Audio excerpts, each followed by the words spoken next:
take 4-5 Gurkhas, 4x5 Gurkhas to Sylhet. Our army's aim was to capture Sylhet. And so we started in the 7th evening.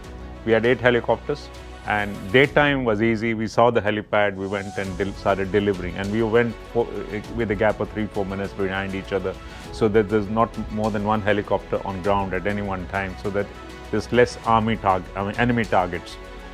So we did that 3 flights each. We had fuel for 3 flights each. We delivered those 3 flights each. We did 22 flights in the end. And by the time dark came, we needed fuel, so we came back when we shut down. Every time we were going in, the Pakistan army has started surrounding the helipad we were landing in, and they were firing at us. Bullets are coming from every direction. And our group captain, who was in charge of the whole Air Force, he was in a little Elbit helicopter on top of us and watching all the operation. And if he could see 100 bullets, he could probably see the whole lot, thousands of them, literally thousands of them. They were coming from every direction. We were fortunate that they were far away, and our army on the ground had keeping them at bay. They won't let them come anywhere closer to us.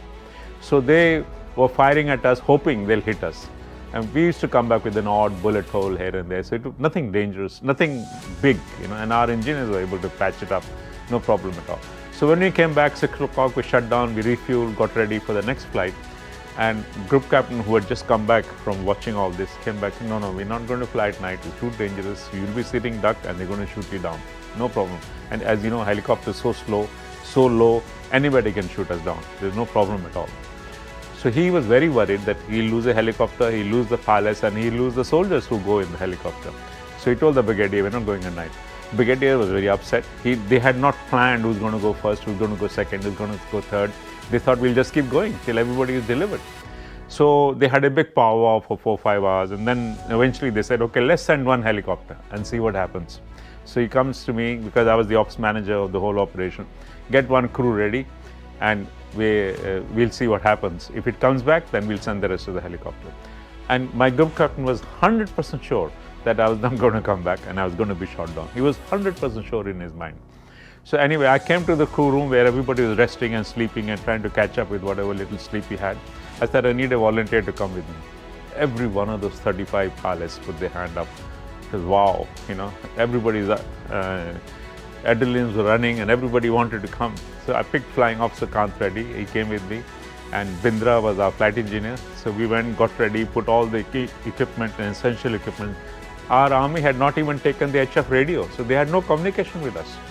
So we took the radio as well, and we took all the essential equipment, loaded it up. Midnight we got airborne. And it was pitch dark, quarter moon at that time. It was very dark, we couldn't see anything. And of course we knew the helipad in daytime. We had no idea what it was like going to be at night time. I was no idea how I was going to find the helipad. I knew where the river was, I knew where the station was, I knew where the cantonment was, where the town was, but that's in daytime. Night time is completely different. So when I got airborne, suddenly somebody came up on the radio, and I was so glad to hear this voice, because he was Flying Officer Sharma. He was a flight air controller. He had come as a liaison officer with the army, our Air Force guy. He had gone with the army as a liaison officer. So he came up on the radio. About time you guys came, and I said, I'm so glad to hear his voice. I said, how's the situation on the ground? He said, no, everything is okay, no problem at all. And I'll light a fire for you so you know where to come. So he lit a fire for us. And then I went straight for the fire, and I had to brief my passengers. As soon as I land, I want everybody out, and I'll be airborne in 30 seconds, because I had no time, because I'll be shot down otherwise.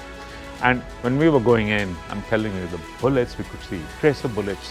When you see a tracer bullet, it means there are 4 or 5 bullets behind it, Hundreds and hundreds and hundreds of bullets are coming towards us.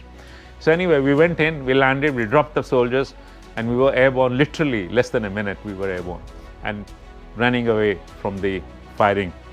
And I told my flight engineer Bindra, I said, go and have a look how many bullet holes we got. And I was sure there'll be at least a dozen, if not more. So he went around with the light on, torch on, everything, and came back after a minute. He says, sir, with a big grin, you won't believe it, we don't have a single bullet hole. I just could not believe it. I was amazed. I said, the only reason we don't have bullet hole is the enemy cannot see us. They can only hear us. So they're just firing in the air.